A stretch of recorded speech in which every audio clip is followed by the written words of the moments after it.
Attorney Morgan Barroso on behalf of the people. Good morning, Your Honor. Joy Gaines, Senior Assistant Public Defender, with and on behalf of Mr. Hopkins. Mr. Hopkins, would you state your name for the record, please? Mr. Hopkins. All right. What are we doing? Your Honor, we would ask for a preliminary examination. I would also like to address bond, and there are no offers at this time. But is discovery complete? It is my understanding, yes. And would the people have their witnesses available on the 6th? Yes, Your Honor. Preliminary examination will be set in person February 6th, 2024, 9 a.m. That is before Judge Perry. As to bond. Your Honor, we are just looking to address the condition of bond that requires that Mr. Hopkins be on house arrest. Prior to this matter, Mr. Hopkins was employed at FedEx as a result of having the tether plate. No longer able to, in this case, he was no longer able to maintain that employment. He is hoping to be able to get new employment, and is asking that the court consider a no go-to order, a no contact order with the complainants, a no go to Eastern Michigan University, or anything of that nature. My client, Mr. Hopkins, also recently registered for the cybersecurity program at the University of Michigan. He did text me that information. I tried to send the confirmation to Ms. Barroso so that she would be able to see it. It's my understanding that the classes are majority online, but that would be the only place that he would have to come across Washtenaw County. Otherwise, he's just asking for some order that would allow him to work and just not have that kind of contact. Response. Your Honor, the bond in this case was set at $5,000 cash or surety when we requested a $50,000 bond. In this case, the people are uncomfortable with him being out. This was an event, or a series of events that occurred where the defendant assaulted the victim at not one but 2 locations. An eyewitness saw the defendant shove the victim while near the police station. The police attempted to make contact with the defendant, and then he picked up, as a result of him resisting, picked up 5 counts of R&O against 4 different officers. One of those 5 counts is an R&O causing injury that was so severe that the officer is actually seeking specialized medical treatment from an orthopedic surgeon. At this point, this is a 9. So hold on. There was a DV and then an officer injured. Why is he out? Your Honor, if I could address. Hold on. I'll let Ms. Barroso finish and then you can address it. I just had an intermediate question. Go ahead. So at this point, I don't think that a modification of bond removing him from being on house arrest is appropriate. We objected to a nominal bond of $5,000 when it was originally granted. At this point, I don't think that any further reduction is appropriate.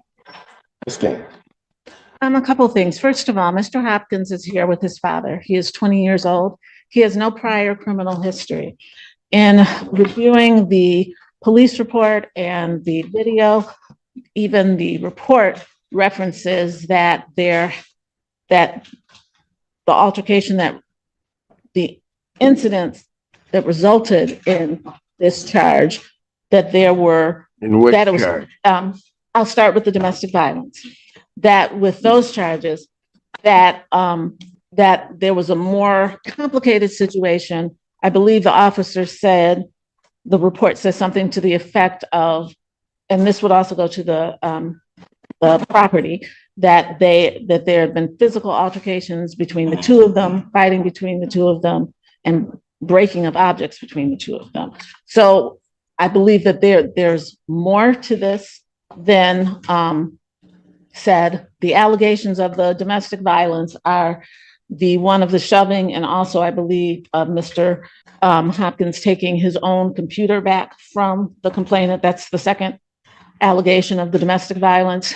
And the resisting and obstructing is, the allegations are that Mr. Hopkins, not that Mr. Hopkins turned around and slammed someone or punched them or anything, that he pulled away. The allegation is the officer fell and that caused the injury. And then that officer fell, yes, as he pulled away. And then subsequently, 4 officers who were, some of whom just pulled up on the scene in the video, all ran after him. And that's where the resisting and obstructing comes. And he did, in fact, eventually stop. It was not, it's not as if he were in a vehicle and went miles or hours away. He did stop running, and he did, once they complied, once that occurred, there were no further incidents.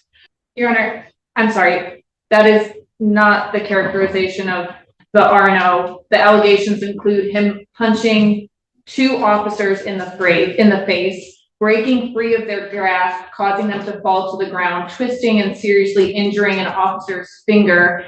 And then it went on for such a period of time that an officer had to point and deploy a taser. And that another officer had to point their pistol at a defendant. So at the defendant. So at this point, I don't think it was him passively. Your Honor, I had an opportunity to view the video. Well, you had an opportunity to view the video. Yes. Let me ask you this. Was a taser deployed?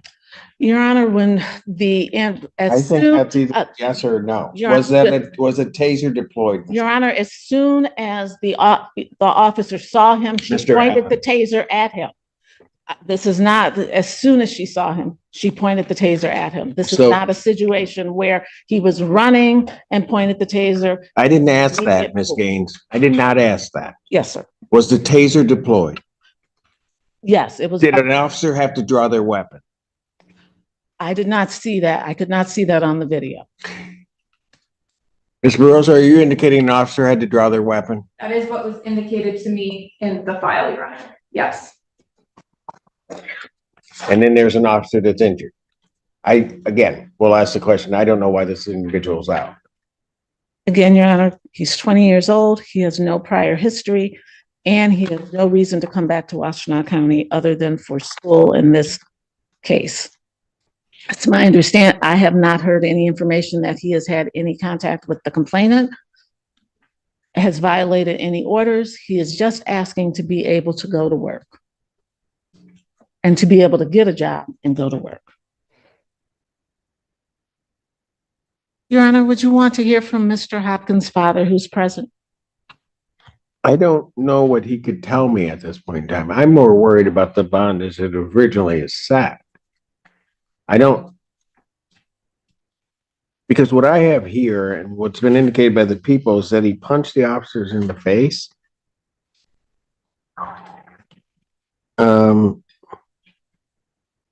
Does he have prior convictions for anything? No, Your Honor. That the original domestic was about. I mean, I'm trying to figure out, because I'll just tell you, I have some serious concerns that this escalated to a point that officers are having to deploy a taser, pull their weapon, and there are clearly enough officers around to, in my opinion, have subdued this individual without having to do all of that. So something else is going on. And I also have, I mean, one's bad enough, but I have 2 counts of domestic violence. Again, Your Honor, one of them is him taking back his own computer. That's one of the allegations. And that's why I'm saying there were things that were happening before this. That's not to excuse his behavior. That is to say that there's broader context And in my view of the video, initially there was one officer, then there were two, and he ran from two, but as he's running from those two, there are cars, four and five cars are pulling up with sirens on an unarmed young man who clearly panicked. This is not someone who's had police involvement, who has a history of contact with law enforcement and the criminal justice system. Again, I'm not excusing, but I do think that there is there's more. I think there are more nuances to this than the prosecutor does. Well, explain some of those then. Because I've got a victim of a DV that's injured. She is not, the domestic violence person is not injured. It was the shove and the taking of there's no injury to her. Domestic violence are 2 misdemeanor counts. That is felonies correct. here are 5 counts of R, 5 counts. Yeah, of I see that. Are no causing it. Maybe I misread that on the report, but Yes. the injury to the finger that's the officer. That's correct. Thank you. I don't understand this. I mean, there's a lot I don't understand. How, and I get there are resisting and obstructings that are filed that some may look at as questionable in terms of the charge. I get that. But I'm also trying to figure out how an officer gets injured, that there are punches to the face of officers.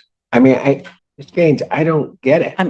I understand what you're saying, and I'm saying I did not see any punches to the face when I observed the video. Tell you what, I'm certainly not changing any conditions. Can you explain to me one reason why I shouldn't raise his bond? Your Honor, he has appeared for every court date, and he has not picked up any new charges. He has not had any contact with the complainant on the domestic violence or any of the officers at Eastern Michigan University. My understanding from him is that he has only come to Washtenaw County for court. He does not even reside in this county. It does not appear he's a flight risk, nor that he is a danger to the community. He is here with his father. He has come to every court date, and he's highly responsive to my calls and texts.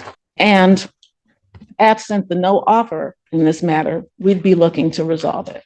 Anything else from the people? No, Your Honor. You know what? I'm not changing his condition in the bond. I'm not at this juncture going to up his bond either, although of rights I should. Of rights, I don't think he should be out around tethered or not, given that behavior. But I'll let Judge Perry deal with that after she hears the preliminary examination. Bond will continue. Motion for bond reduction or changing condition is denied. Thank you.